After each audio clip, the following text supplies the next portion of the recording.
Sunday special chicken fry இல்லப்பா. Mutton fry இல்லப்பா. Mutton kurma no. At least முட்டை மசாலா உப்புமா. பக்கத்து வீட்ல பூசு வேலை நடந்துட்டு இருக்கான். கான்கிரீட் காலி ஆயிடுச்சுன்னு சொன்னாங்க. நீ செஞ்ச உப்புமாவா அங்க எடுத்துட்டு போய் கொட்டு. பொழுதனைக்கு காய்கறி போட்ட உப்புமா இல்ல தக்காளி உப்புமா. உனக்கு வேற எதுவும் சமைக்கவே தெரியாதம்மா?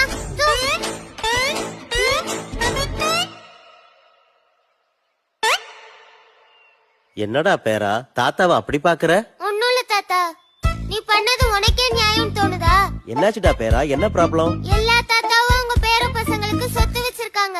ஆனா நீ நம்ம கிட்ட இருந்த எல்லாத்தையும் தானம் பண்ணிட்டு உன்னோட பேரை மட்டும் தூக்கி எனக்கு வச்சிருக்க. இது உனக்கே நியாயமா தோணுதா? பேராண்டி, அந்த பேர்ல ஒரு பவர் இருக்குடா. பவரா? அதுல ஒரு கர்மமும் இல்ல. உனக்கு கோபம் அதிகமா வருது. அப்படியே என் குணம் தானே உனக்கும்.